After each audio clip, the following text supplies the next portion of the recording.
Whether on the field, on the court, or on the balance beam, there's more to winning than the final score. Hi, I'm Patrick Manning of Black Desert Resort. We recognize the effort it takes to succeed. That's why we are proud to partner with Utah Checkdown, the podcast that tells you the story before the game, then gives you a recap of what happened when it's all over, the grit, the glory, and the disappointments. Join us for stories of Utah's finest athletes and coaches. Thanks for listening.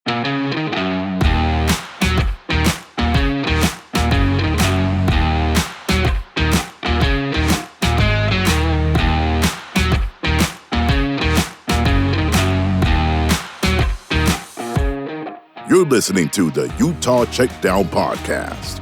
And now your host, Josh Furlong.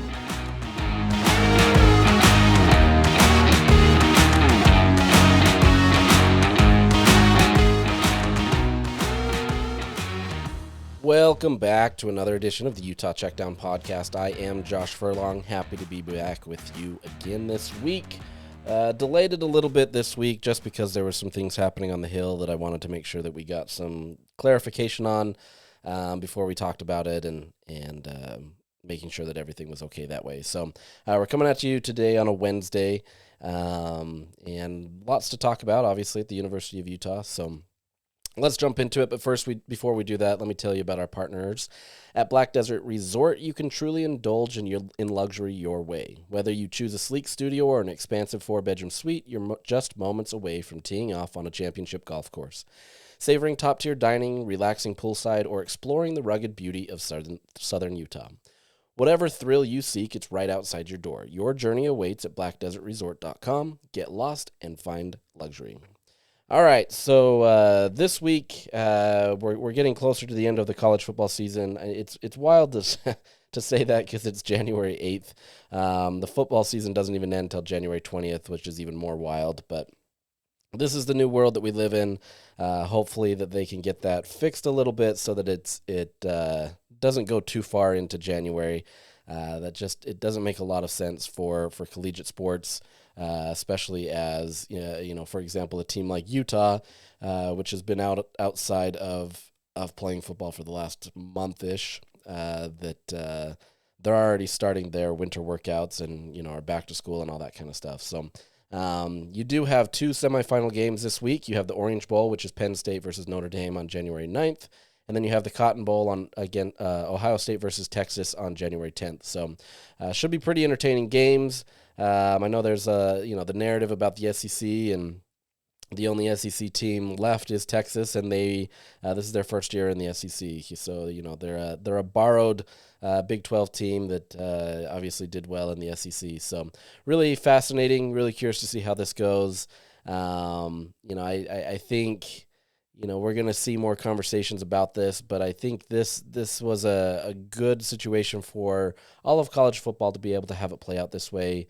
These four teams were arguably some of the best in the country all season, and so it's no real surprise. The biggest surprise obviously being Oregon, absolutely boat raced by Ohio State, but I think Ohio State at the beginning of the season was, expected to be in this mix. It just, they have a Michigan problem and they can't figure that out, and Oregon obviously beat them earlier on this season in a one possession game that absolutely could have gone Ohio State's way. So fascinating situation. I think these games are really exciting, and I look forward to watching them. And then we get the championship game on January 20th. So still a ways out. But look, this isn't a national podcast, so I'm not going to be getting too far into that. Just kind of laying the landscape of things. So another NCAA related thing. Earlier this week / last week, there was conversations about the NCAA weighing a 5th season of eligibility, which would essentially remove the redshirt season. So players would come to a school and they would have 5 years to be able to play. Obviously, players can leave earlier. That 3-year period where you can go to the NFL is still in place. But this would eliminate the redshirt rule. It would eliminate all that kind of stuff. You would just have 5 years to play 5 years. There would still be medical red shirts available. So, if you were lost in a season, early on and you weren't able to play for the rest of the season, those in theory could be granted. But for now, the redshirt rule would be gone. So this is not official yet. This is something that they're still weighing. My understanding of the situation, and I'm obviously not in the mix of this one as much as more of the national reporters, but this is something that will be done likely in April. It could be pushed out a little bit later. But there's a growing trend that this is kind of the direction that they want to go. That way they don't have to deal with redshirt rules and different things that way. So would be a really interesting situation for players out there that are looking for a fifth season of eligibility. This would apply to somebody like a Dorian Singer. However, there would still need to be a waiver process likely made here. This is obviously a talented wide receiver. Could have a potential in the NFL and could go that way if he'd want to. But there is some mutual interest in Utah bringing him back and Dorian Singer wanting to come back. Obviously, playing with Devin Dampier, his brother, is one of those things that he's interested in and absolutely wants to be there. And if he's able to have the year that many expected to with Devin Dampier, I think that would absolutely benefit him in his NFL progression. It does delay his opportunities in the NFL, but maybe putting on more, talent on tape would help. So there is a waiver process in process right now already, so they're not waiting on this 5th years of eligibility. It's more just a situation of them waiting. Based on this conversation, there is a good sign that Dorian could return, but it's still TBD, right? Count him out until he's in. I know there's been a lot of optimism around him coming back, and obviously that would be a big boon for Utah's receiving game. But this is a situation that is still unknown. I could see the NCAA granting it simply because if they are weighing this type of conversation, that it's an easy thing. It would be kind of the first shoe to drop before they do wait or allow 5 years. So Dorian Singer coming back is a possibility. There could be some other players in the mix there. He's been the biggest name that people have been talking about and there's been conversations about. But as I mentioned, there is a waiver process involved. Utah's been in the mix with that to get him back, and we'll see what happens there. So curious to see how that goes. Outside of this, it doesn't really have much of an impact immediately. You can wait till April or later if the NCAA passes it. I'd be very surprised if they don't.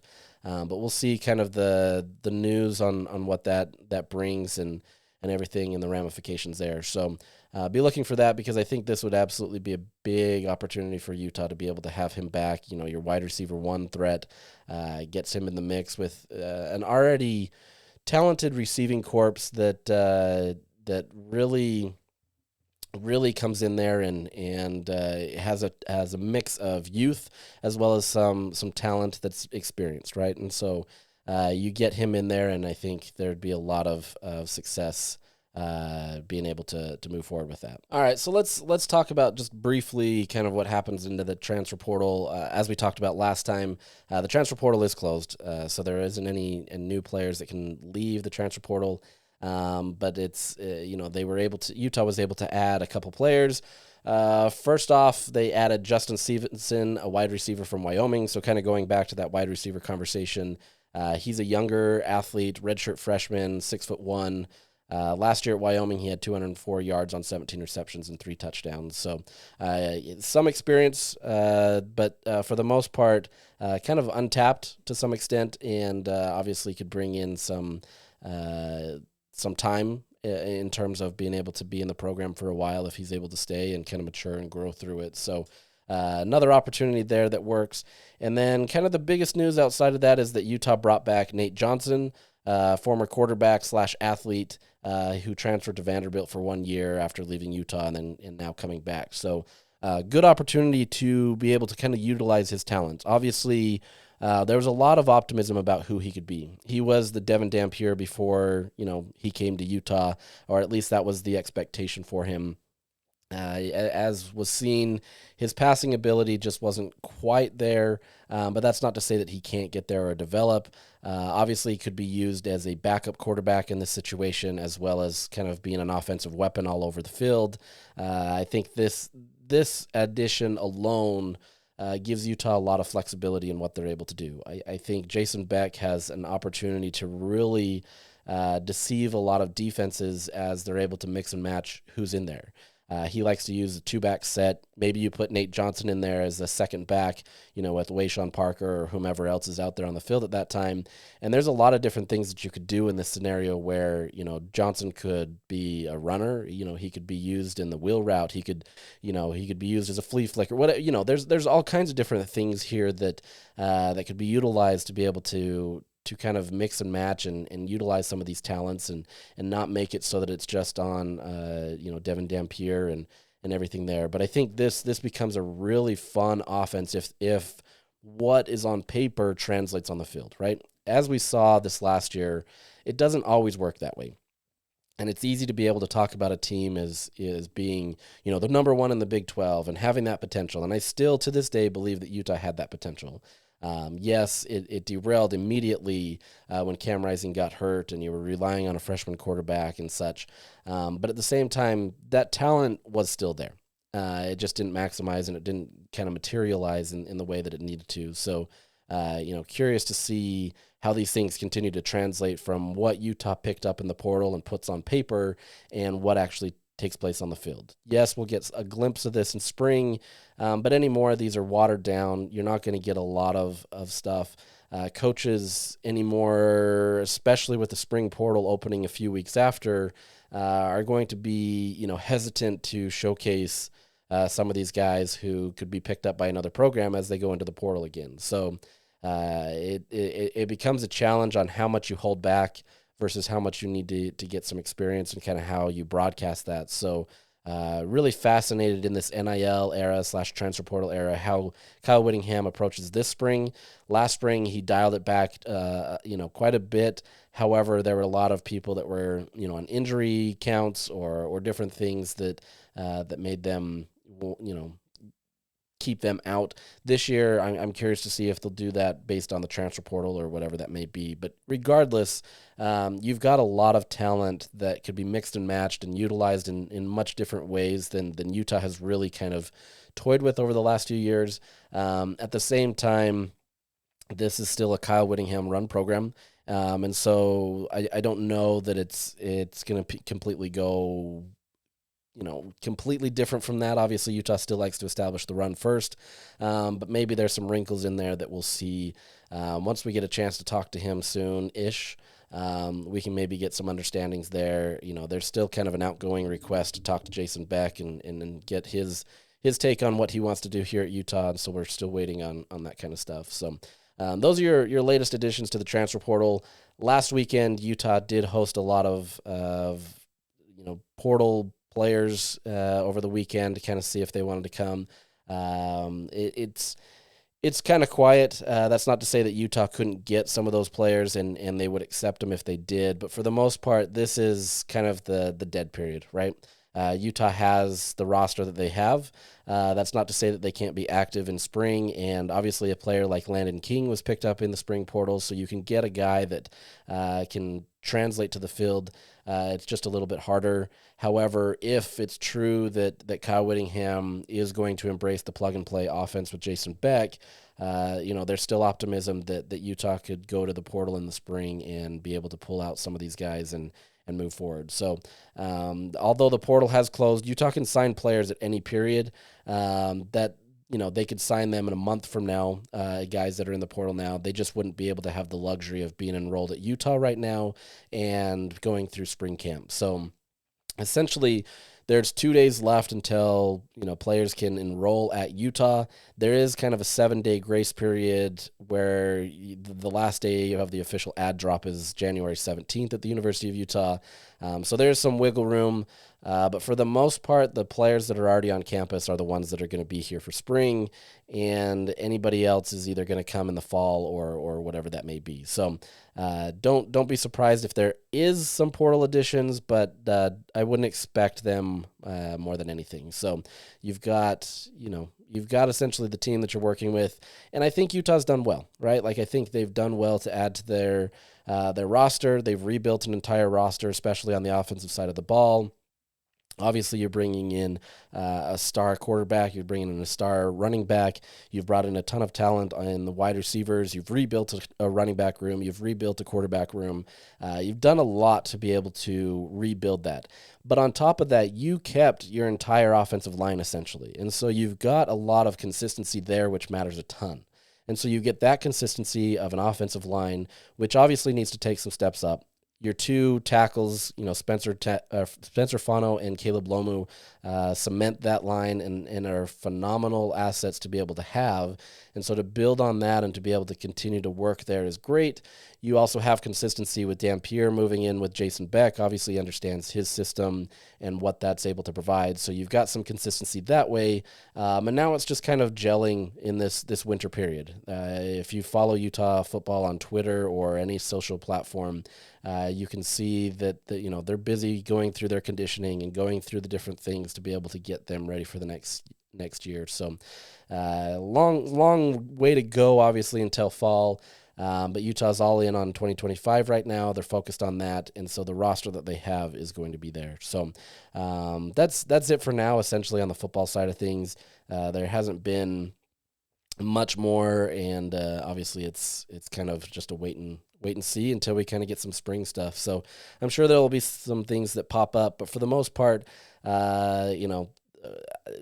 within reason, this podcast is probably going to transition fully to basketball and gymnastics for the next little bit. But there's still obviously things going on with football. There's still conversations I'm trying to have and official conversations that I want to be able to get so that we can talk to Whittingham or the offensive coordinator or different things that way. So we'll see what we can get there. So, this weekend was kind of an interesting weekend for me. So we had a gymnastics meet, the first gymnastics meet of the season on Friday, and then we had a men's basketball game on Saturday at the Huntsman Center.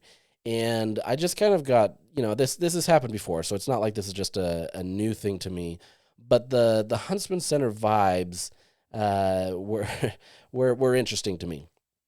You go Friday night to a gymnastics meet. It's the season opener, and so obviously there's excitement that way. It's against an opponent in Utah State, which their gymnastics has improved over the years, but it's still not the powerhouse that, a UCLA or some of these other teams in Oklahoma, LSU, when they would come to town, that attracts, right? It's not even some of the higher level Pac-12 teams of the last few years that come in. And so, I was personally expecting kind of more of a smaller crowd coming there, but the Huntsman Center was packed, right? It wasn't a sellout, but it was rumored to be around 11,000, and it was a great atmosphere. And anybody that has been to a gymnastics meet understands what I'm talking about. These have a lot of energy. There's not any dead periods, even though there's a lot of periods where everybody's just sitting around waiting for the gymnast to do stuff. There's always something going on, and there's a vibe in that arena where everything is kind of heightened, right? There's excitement, fans are excited, things are going on, and then when the gymnasts perform, there's a ton of excitement, and it doesn't matter, which team is performing. When Utah State does something well, the fans will still clap. That's the difference of gymnastics versus other sports. But there's just this immediate vibe when you walk into that arena where everybody is engaged to that. Compare that with the men's basketball game, and there's obviously a lot of complaints that we can have about that, and I'll get into it. But it was really fascinating to come in where 15 minutes before tip-off, the stadium, the arena is essentially empty. There's fans in there, and they're kind of milling around the arena and everything. Most of them outside in the concourse, but for the most part, it's dead, and it's a completely different vibe. And so, it got me thinking of why is this?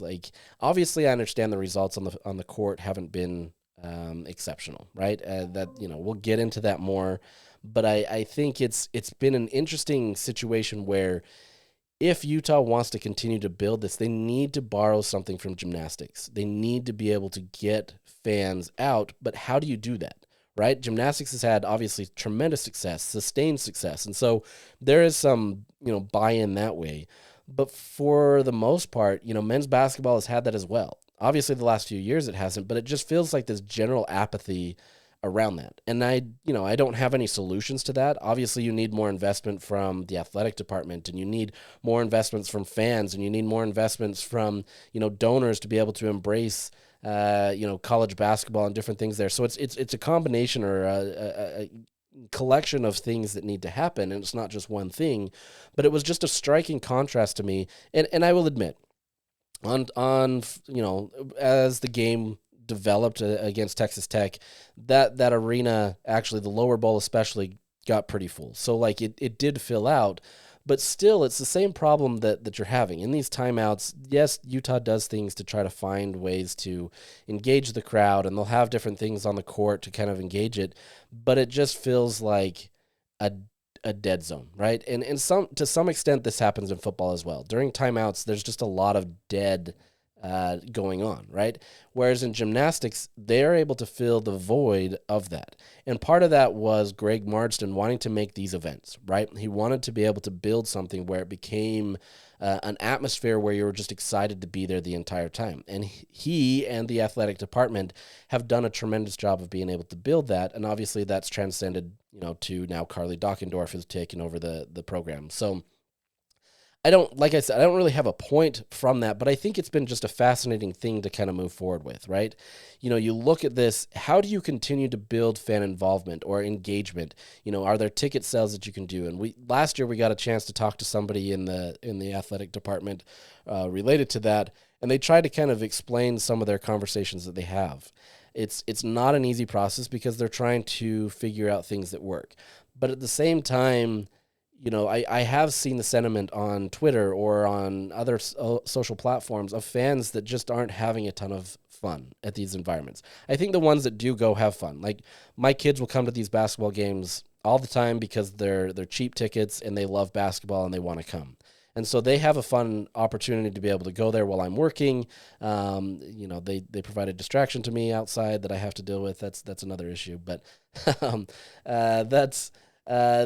you can have fun. But I think that's the next level for basketball specifically. Where can they take it to that next level where you want people to come in there? Quite honestly, like you go into that arena at times and, there's not a lot of concession stands open and there's not a lot of things open, and it becomes a challenge for fans to want to go there when you don't have a lot of options. If I go there and my only options are a hot dog and popcorn, which, it's standard concessions, I get that. You've got to have options. But at the same time, not having fans there, a lot of these places are losing money by opening. Chick-fil-A or Jersey Mike's is now up there. You have, some of these taco places or I'm blanking on the other name. But you have these places that come up there and they're vendors essentially coming up, and they're going to lose money if there's not a lot of fans there. So, I understand that situation, but all of this has to go and build, right? Once again, I don't have all the answers, but I think it takes a collective effort, and I'm really fascinated to see if and when Utah can find a way to be able to do that for basketball. I feel like they're embracing that more with women's basketball. However, women's basketball is having success. And I don't think that that's the only answer, right? I don't think that that's the answer where, because the team is starting to have success, that the fans are going to come out. Yes, that happens, right? You're going to attract fans that want to see some success and they want to do it. But at the same time, you have to have people that are buying in. You have to be able to have that support to be able to get that team to do well. The reason why people can come into the Huntsman Center and have this great home court crowd is because the fans are there to support it, and it rallies this team. You talk to any one of these players, and they want fan support, right? They want them to be able to be there, because when there's moments that are tough, and every basketball game is going to have a tough moment, you need a support system to be able to help you. So it's this kind of chicken and the egg argument of who does what. Who's going to blink first, right? Do you support the program, or does the program support you in terms of being able to be successful and help? It's a challenge, right? And I get it. It's tough. If this is, you've gone through a football season where you spend a lot of your money and you're traveling, and now you want to go to basketball, that's a tough situation. It's a tough ask, right? I don't have that kind of expendable funds to be able to go to all these types of games and do that. I get them free because I cover the games, right? And so there's a benefit for me to be able to see these games, but I would be in that same conversation where I'd probably watch it on TV. And so I think from an athletic department, this is where they have to figure out, how do you get somebody into the stands? How do you get them to the point where they want to have a good time, and it has to be, at a level where it doesn't feel like you're breaking the bank, but at the same time, you're providing value to the school, right? You've got to be able to do that, and there's got to be a lot more marketing efforts to be able to get there. And then the ones that do there, whether they win or lose, you've got to support that team, right? And once again, I feel like there's some of these things where I have to, I'm telling people how the fan, I hope that doesn't come across that way, because that's not how I approach this.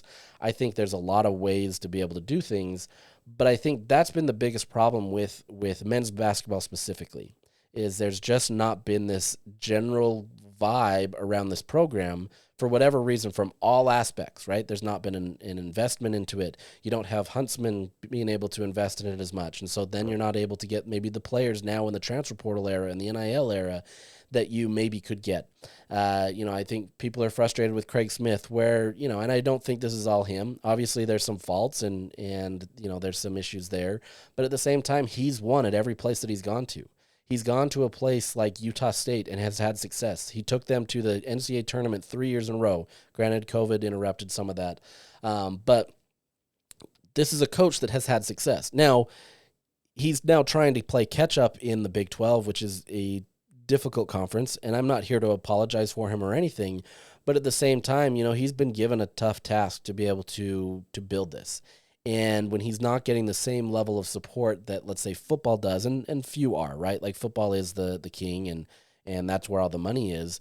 But if you want to have success, you've got to invest in it. And that's not to say that you have to pour in all this money. Obviously, you're seeing right now, for example, at BYU, they're pouring in a ton of money into that basketball program, and they're now on a 2-game losing streak. None of that is necessarily correlated in my mind, but at the same time, like, money doesn't always bring success, right? And so there is this challenge. There is this situation of trying to bring it back, and trying to make it work. But at the same time, it's not really kind of working, especially for the men's basketball side. So I don't know where they go from here, quite honestly. I'm not the one in that room trying to have that conversation of how you get fan support, how you get NIL, how you get coaching consistency, how you compete in the Big 12. Those types of things are a challenge. And it's just a tough situation all around. Utah lost again last night. They're now 0-3 in Big 12 play. Against the number 3 team in the country. They did actually play much better than I thought they would, especially given their performances against Texas Tech the previous game.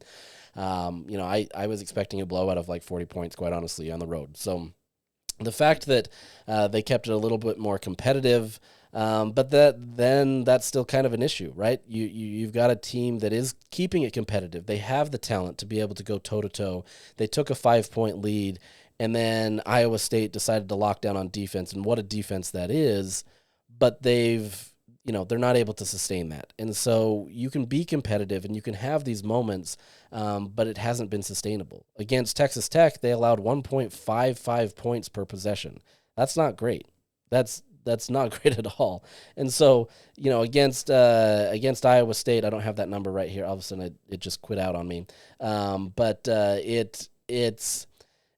It was much better. Sorry, I'm pulling it up right now. I want to see 1.2. Still not great, but an improved situation for Utah in terms of how they were able to limit them a bit. Gabe Madsen finally found a shot and got 20 points. Still wasn't great behind the 3-point line. Shot a ton. But beyond that, there wasn't a lot of players that stepped up and helped him. And so this is a team right now that one player can get hot and the rest of the players aren't really able to do anything. Yes, Iowa State's defense was smothering, and so this was a tough challenge to begin with. But these are the moments where Utah hasn't been able to build on the success, right? They haven't had these moments where, they worked really hard. They were playing aggressive. They were doing everything that they needed to win the game in the first half, right? Now, granted, there was some missteps. There was a ton of turnovers. There was a ton of problems. But at the same time, it was a much better effort, a much better defensive effort. They were getting some scoring, especially from Gabe Madsen. So that's usually kind of the engine that starts everything. Unfortunately, nobody was able to help him. But at the same time, there wasn't anything to be able to move forward into the second half. Yes, they did get it down to 6 at one point, and they were starting to make a run before Iowa State completely overwhelmed them. But this is a team that just hasn't been able to find that consistency. They were, you can argue that, in the non-conference play, they're playing teams that are terrible. And yes, there's some of that. But the same flow that they had and the same willingness to kind of pass around the ball and move around the ball in this free-flowing offense is just non-existent. And I understand some of that is part of the defense, right? That Iowa State defense, I'll keep coming back to it. It is tough. There's not many teams that are going to be able to move the ball the way that you can to be able to break a defense like that. They're just up in your face. They're smothering. They're everywhere. They're closing out really quickly. I mean, this is a defense that is phenomenal. But there can still be moments where you can take advantage of that. Because they're so aggressive, they can over-pursue sometimes. There's things that you can do to be able to screen off that and be able to get guys open. They're still going to fight through those screens, and they're still going to be able to make those plays, and they do. But that's the thing that we're not seeing. That ball hasn't been moving, and it's been much more sticky, and they're getting stuck. They're getting trapped. There was 2 possessions in a row where they had inbounds passes on the baseline, and they threw it right to the corner where 2 Iowa State guys were there, and they immediately had to throw it off of them to be able to save the play. Those types of things where they're not finding the open man. They're just getting stuck. Those aren't going to help. And so this is a Utah team that is still a work in progress, right? And I don't know that you're going to get much better this year with the teams that are in the Big 12. Yes, you're going to play some teams that are going to be more down, and you've got Oklahoma State coming up that, in theory should be a team that if you can play competitively, you can win. Maybe that BYU game is more competitive based on kind of how they haven't been able to be in sync lately either.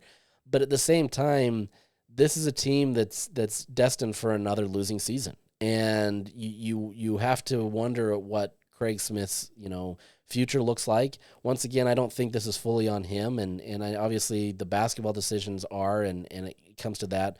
But he had to rebuild an entire roster, and he did well with it. And he's got healthy guys, and he's doing well. It's just not working out, right? And I understand that at the end of the day, that's kind of the job. And if you're not able to build it and you're not able to bring excitement, that's tough. And I get the sentiment from people on Twitter or elsewhere that are frustrated with Craig based on his decision making. There's different things that you can fight, right?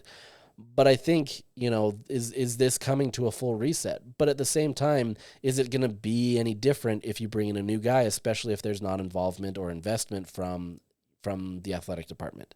And unless there's investment, especially from donors or from the athletic department and kind of what they're able to do and enhancing that, it doesn't really matter who you bring in as a coach. So unless some of that changes, you can fire Craig Smith, but if you can't get the investment into this program, it doesn't really matter. And it's been that way for the last few years, so I'm curious to see what happens there. Outside of that, moving forward to the women, they're a phenomenal team, and they've been able to do really well. Escape Iowa State, 2 Iowa State teams right here. They escape Iowa State with a 75-67 win. It was a back-and-forth game for a while. Utah, built up an 11-point lead before Iowa State decided to fight back, and there was something like 7 possession changes. There was 4 ties. I mean, this was a game that went back and forth from majority of the second through fourth quarters. It was the Maya Torre game. She finished with 24 points. She had 4 3-pointers, 9 rebounds, 4 assists, 3 blocks, 2 steals. I mean, she just absolutely cooked for the women's team. Scored the first 8 points and never really looked back. The key plays in that game, especially late, as Iowa State was trying to pull away and make this a loss for Utah. Torre hit a 3-pointer. Kennedy McQueen hit a 3-pointer. Ines Vieira hit a deep 3-pointer that absolutely changed the tone of the game. And all 3 of those players made big plays at the end to help Utah, jump out to a lead that they never relinquished. So it was kind of an interesting game, though, because Gianna Neepkins at one point suffered an injury to her, looked like her knee. At least that's where she was grabbing. Immediately, that had everybody kind of silenced. I was talking to somebody that was there, and they said the entire arena went quiet. They obviously may not know the full extent of Neepkins' injury and everything, but I think when you see an injury like that, everybody kind of is stunned. Her parents were sitting, right behind the bench, and you could see their faces and kind of the shock and anxious feelings that they had. But Neepkins was able to kind of walk off a little bit without any assistance, and was able to kind of jog around and jump around off to the sidelines and get worked out and eventually checked in. But later on in the game, there was a situation where, Utah was up. Maya Torre had a phenomenal steal against Audi Crooks to be able to put this possession back in Utah's hands. Really took the wind out of their sails, or Iowa State's sails, as they were trying to make a comeback and cut into the 6-point lead that Utah had built up, and did well. But Utah, as they were doing this, you're trying to play the keep away game as Iowa State looks to play the foul game, and Utah passed the ball to Kennedy McQueen, who jumped up to try to get the ball. But as she jumped up, one of the defending players on Iowa State essentially pushed her down, and it pushed her down in a very awkward way, where her leg got kind of rolled up on itself as her body weight kind of fell on it, and immediately she started screaming in pain. You could hear it on TV. The player was called for an intentional foul. It was not a great look, and their coach came over and said that that's not what it was meant to be. It was just meant to be a foul. Gavin Peterson, the head coach of Utah, obviously he was not happy about it. His post-game comments kind of understood that it wasn't expected to be a foul like that, but it also he thought there never should have been a situation where she fouled Kennedy that way. If she wants to jump up and grab the ball and then come down on the ground and then foul her, there's no difference, right? That foul was going to come. It was going to take maybe 0.2 seconds off the clock. Like, it wasn't going to change anything. Instead, you put her in a very dangerous situation that Kennedy McQueen, she was rolling around in pain, screaming, pretty loudly, and needed help off of the court eventually to be able to get off, right? And so a vital piece to Utah's starting unit core. She's been with the program for the last, 4 years, and has been everything for Utah. One of the building blocks to how Utah's been able to be successful, and it was feared that the type of injury that she sustained was going to be season-ending. Fortunately for Utah and McQueen, it sounds like it's right now a high ankle sprain. She was in a boot yesterday when we were at practice. Doesn't appear to be anything serious, although Gavin Peterson said that they're going to keep checking it out and kind of getting more tests and seeing what's going on. But so far, good news for McQueen.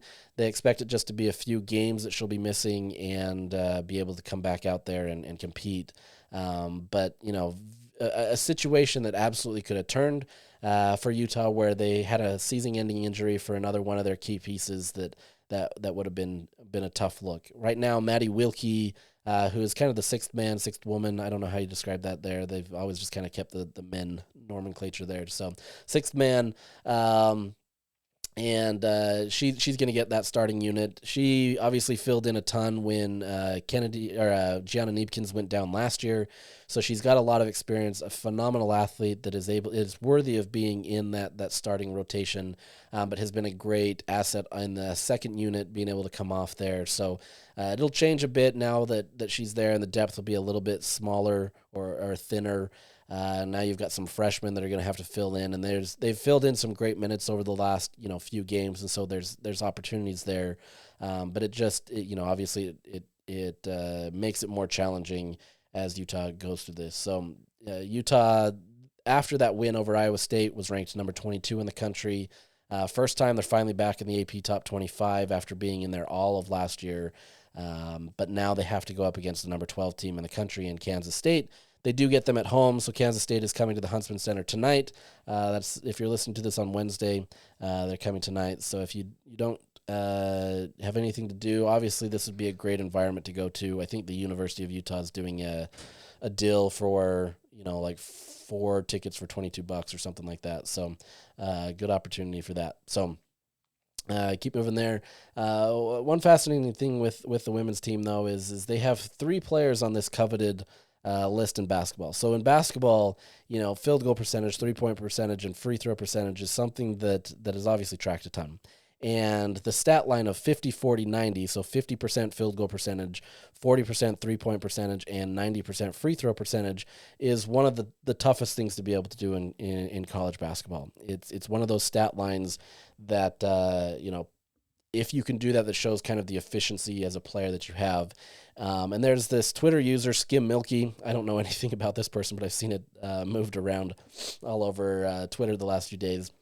But he listed, he or she, I'm not entirely sure, listed 10 players in the country right now that were essentially close to that. They're either above that line right now or close.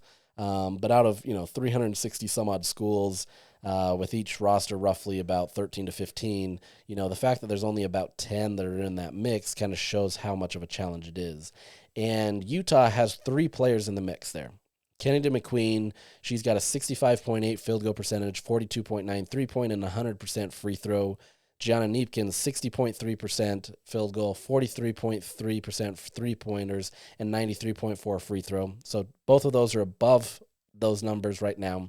And then Maddie Wilkie is hovering right there at 49.4% field goal, incredible 57.6% three-point, and then 100% free throw. So you have 3 players out of the top 10 essentially from Utah that are in that mix, showing the opportunities that Utah has, showing the opportunity that they have to be able to kind of be this efficient player. So yes, you lose Kennedy McQueen for a bit, and so that takes out one of those players, but you still have 2 that are in there, only 7 other players in the country with similar numbers. So kind of really cool opportunity for Utah to be able to have that. So, like I said, if you haven't had a chance to be able to check out women's basketball, or you've watched them on TV, tonight's the night to do it. Honestly, if you've got the free, if it's a free night for you, this should be a fun game. I think this is going to be very similar to Utah welcoming Stanford a few years ago, and when they got that win to take co-championships with Stanford.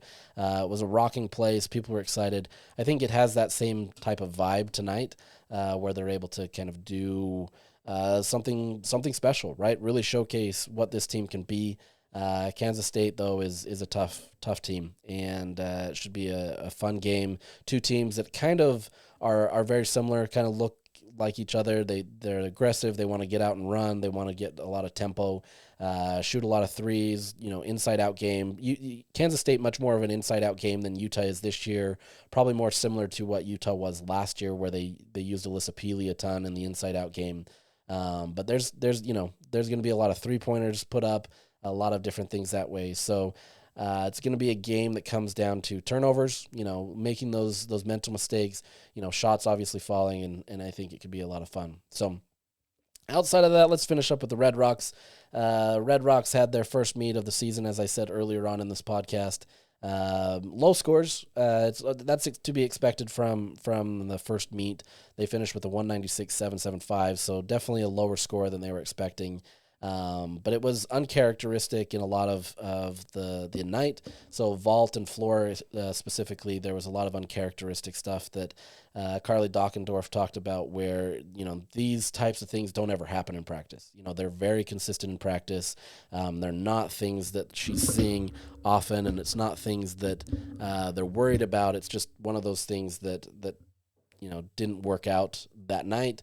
On top of that, you're also getting judges for the first time that are now being critiqued. So you've got them being reviewed, and so you're going to see judges that are probably not going to give higher scores around the country, just simply because they are now being, kind of reviewed more, right? And so I think, the NCAA is trying to become more consistent with a subjective scoring system. Obviously the scoring and the kind of deductions and everything are there, but all it takes is a judge not seeing something or seeing something differently, and those scores can change. My biggest complaint is always the 2 judges that are completely off, where it's a tenth and a half off, and there's no rhyme or reason for it. One sees a massive deduction, the other doesn't. Somebody gets a 9.9 and the other has them at a set 9.7, and it doesn't make any sense. And so I'm curious to see how that kind of equals out and kind of what happens there. But for the most part, this is a team that is, that's deep. They rolled out their starting lineups in all 4 events. outside of Sarah Crump going in on the floor instead of Ella Zerbes. She got sick. Some of the other gymnasts were sick as well, and so it was kind of a tough night that way. But this is a team that has high expectations for itself. They're performing at a high level in practice, and in gymnastics, that probably translates more than any other sport, I'd say, into the real world, because you're not going up against other opponents in the same way as like basketball, where it depends on how the defense comes, right? This is an individualized sport, is a team sport. And, if you can do well on beam in practice, there's a good chance you can do well on beam in a meet. Obviously you just have to handle the pressure and do different things that way, but this translates well. And so Carly said yesterday that this is probably the highest expectations the team has ever had for itself since she's been there. They have a lot of belief in them. And this isn't just, we believe in our team. They truly believe that they have enough depth to be able to compete. And so we're gonna see that this week. They have the Sprouts quad meet, which is bringing 4 of the top programs around the country together. So Utah will compete against Cal, LSU, and Oklahoma. It's at Oklahoma State, in a meet that will be broadcast on ABC on Saturday. Obviously, a great opportunity for Utah. You hope you get kind of those jitters out in that first game against Utah State, and then come and answer and kind of see where you can compete with these teams at a higher level. They feel good about this. Last year, this didn't go well for Utah, where they kind of had the meet that they did against Utah State in that quad meet. So they're hoping that kind of the reverse can happen, where they had a bad meet, and now that they can go throw their best routines in this. But they're looking, it's one meet, and obviously it has a great opportunity to be a road score for their NQS. But this is an opportunity more than anything just to kind of see how they stack up against some of the best competition in the country, this early in the season. These are the same type of teams that they're going to be competing with when they get to regionals and nationals and different things that way. But they want to see how they compete. So you'll still see similar lineups on Saturday. Carly said that they intentionally did that on the last week to kind of see what they had available, wanted to get them geared up for this meet. And then after that, in January, she's going to do a lot more tinkering. There's a lot of depth in these different lineups, and she wants to be able to get more gymnasts available. For example, you have somebody like a Grace McCallum, who she's not throwing out her 10-0 start value on vault. Partially that's because that's the injury she had a couple of years ago, and so they're trying to limit her in that, and so they won't utilize that until later on in the season when she has to, and obviously you get into regionals and NCAA nationals and stuff like that. So there's things that they're still doing that way. Obviously, gymnasts trying to get in there, freshmen trying to break the lineups. Avery Neff has been in the all-around, and so she's competing in there. But maybe she gets pulled out of that depending on her performance. There's a lot of belief and faith in her to be able to be in that mix, to be able to compete in the all-around. It just depends on if she's able to handle that pressure and moving forward. Had obviously some uncharacteristic missteps on Friday last week that weren't honestly present in the Red Rocks preview. I think it's just pressure, and obviously some things that just it just happens. And so that'll be fascinating to watch. Phenomenal talent. But this is a Red Rocks team that, has the potential to be able to win a national championship this year. But everything has to continue to go right for them. They've got to continue to build. So I'm really curious to see how that goes. So that'll be it for today. We'll try to get back next week. I am having surgery next week, and I don't know what that'll impact me. I'll have surgery Monday, and we'll see how that impacts me. So I don't know if I'll be able to sit up here and do what I need to. But if I do, I'll try to get back there. If not, we'll catch you the week after and give you an update on everything that's going on. Thank you for listening. Please hit me up on any social medias or on emails, jfurlong@ksl.com. If you have any questions, suggestions, whatever it may be, and I hope I can answer that or help you here. I'm hoping to have kind of some giveaways soon, too. I've got some things I got to talk to our marketing department about.